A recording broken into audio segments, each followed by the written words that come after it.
I think there's always a danger when we hear a gospel or when we hear the readings of the day that as such we listen to them or we hear them like we would hear maybe the news headlines in the evening, or we would hear them almost from the perspective of entertainment, you know what I mean? So we'll see how this story ends, we'll see how this goes.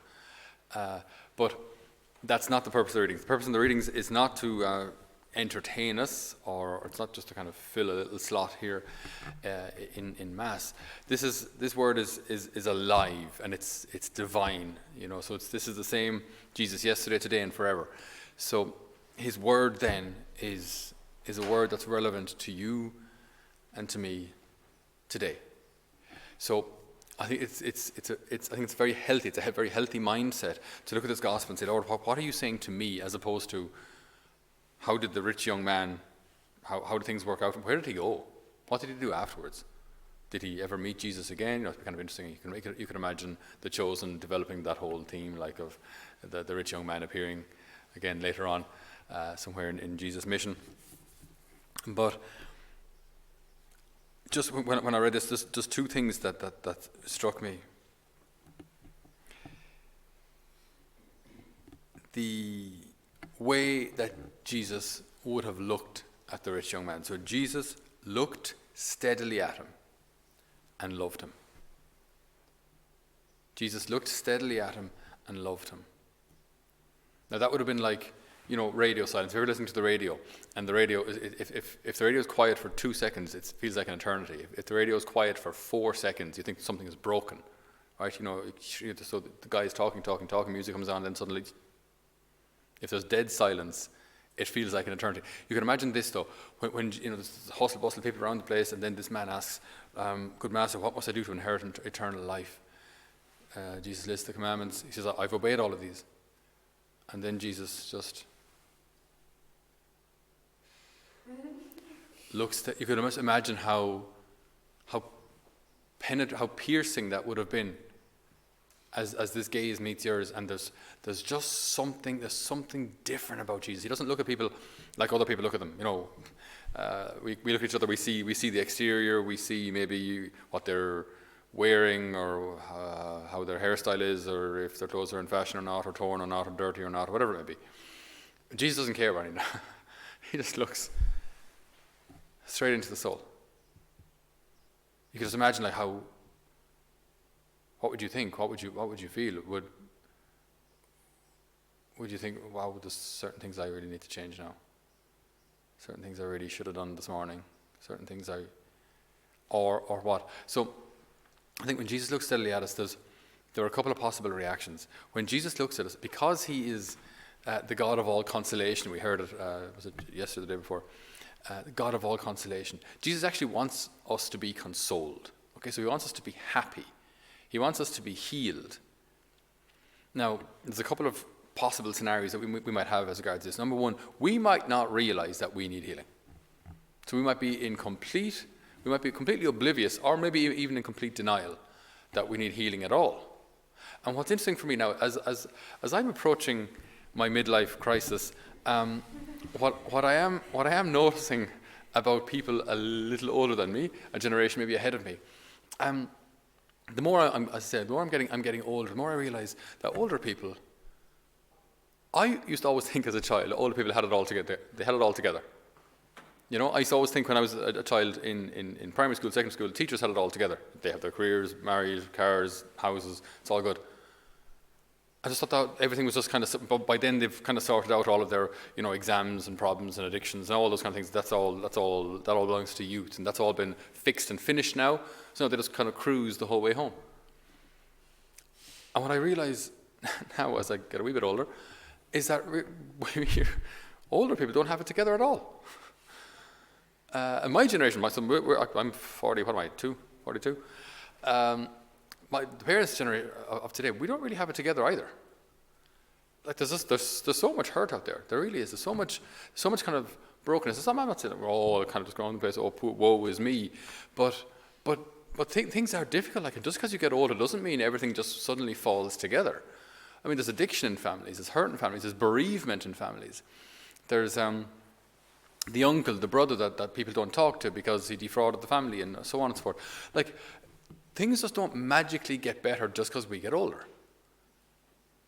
So there's all of this going on, right?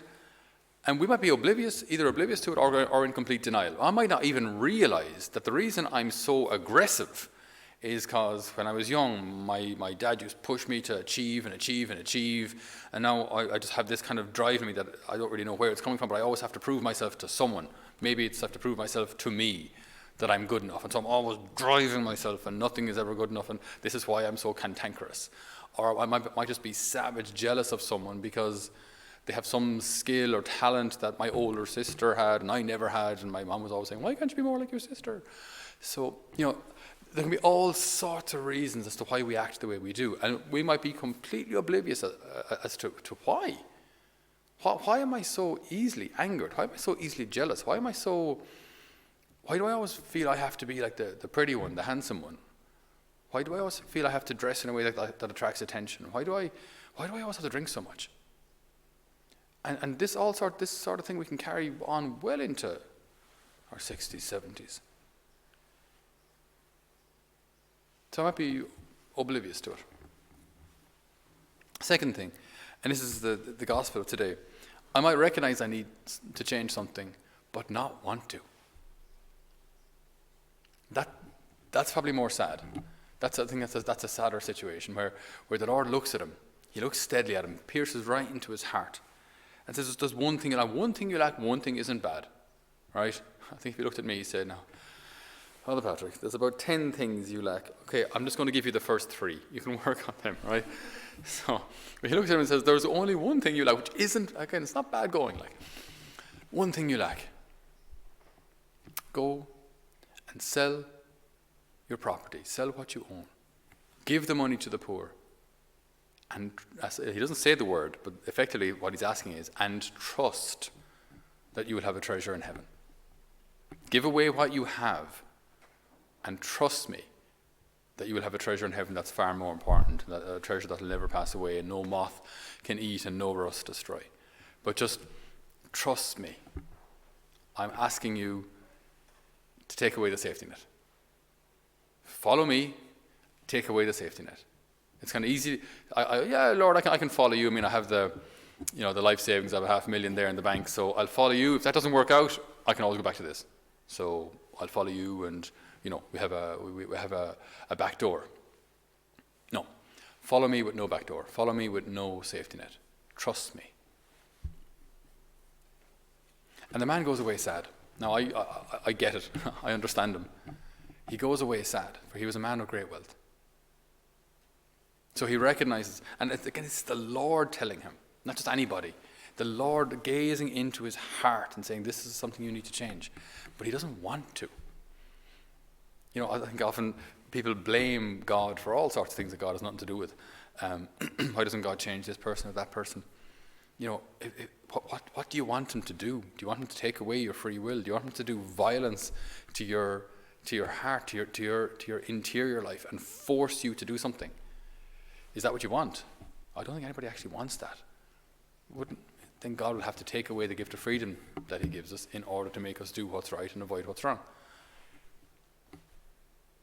But he doesn't do that. He gazes into your heart, looks steadily at you, and loves you. There is one thing you lack.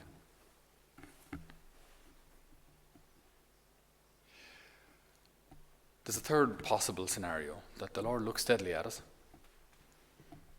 and tells us there's one thing or two things that we lack. Then through the grace of God, we might actually decide to do it. We might actually say, you're right. You're fairly good at that. And this is something I need to change. And it's something that needs to change now. It needed to change about 10 years ago, but I wasn't ready. This needs to change. And this has to stop now, or this has to start now, or this process of forgiveness or healing, or my desire to numb myself through my addictions to the phone or alcohol or drugs, whatever it may be. get back to the root of it, like, and again, the Lord looking steadily at me and loving me and saying, this is the cause, this is the root, this is the problem. Work on that through forgiveness, through acceptance, through allowing yourself to be loved. Whatever the grace may be, there's a whole myriad of things that it could be. But I think there are our scenarios. You know, we can be oblivious to the healing that we need. We can recognize the healing that we need in the sight of God and say, I just don't want it. I don't want it. I actually don't want to forgive that person. I don't want to let go of the hurt because they don't deserve it. They don't deserve my forgiveness. Very, very dangerous words. Very, very, like that's cancer of the soul right there. Or the third scenario, that, Lord, I see the need to change, and I see my smallness in front of this enormous challenge, but Lord, with your grace I can. Lord, with your grace I can. So today, especially during Holy Communion, as the Lord looks steadily at us and loves us, what is this one thing he's asking for, this one thing that we lack? What is it really? Not just like I should pray an extra Hail Mary, which would be good, but maybe the Lord is asking for something deeper. And is asking for permission to work inside you. He's asking for permission to heal you.